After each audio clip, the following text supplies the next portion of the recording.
Hello guys, welcome back. This is David. I do hope you're doing well. Let's check out our next one now in credit risk for governance. Now, this is still part of the introduction, I would say. Very friendly reading, hopefully pretty short for you as well. For those of you who work in credit risk, you'll recognize what's going on here looking around you. Those of you perhaps who don't work in credit risk, I think most of this will seem very logical as well.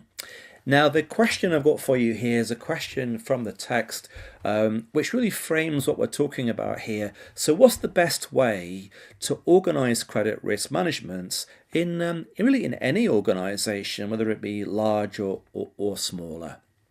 Well, governance suggests we've got to start at the top of the organization. Let's start by making sure that we've got a clear risk appetite. Now, who sets the risk appetite for in an organization? It's going to be the board.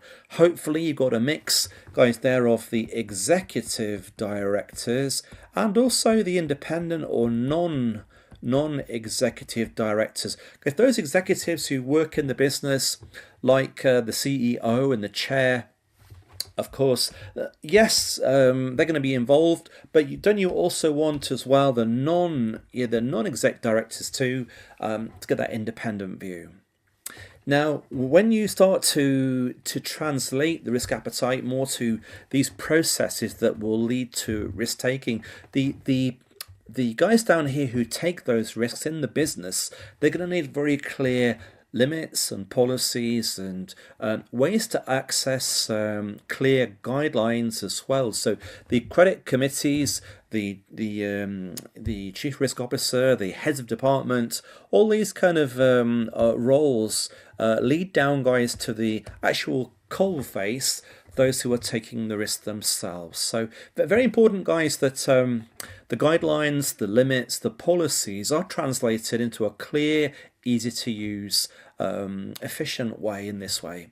Now, there are going to be times in this reading when the business will need to escalate up, whether it might be, I don't know, a higher risk, or maybe it goes to the exposure, the term is different, or something needs a higher level of authority. So delegated authority for approval may well sometimes have to go all the way back up again and get the board's view. But hopefully, that's not going to be happening all that often. Hopefully, guys, the business will be able to take a lot more risks more independently.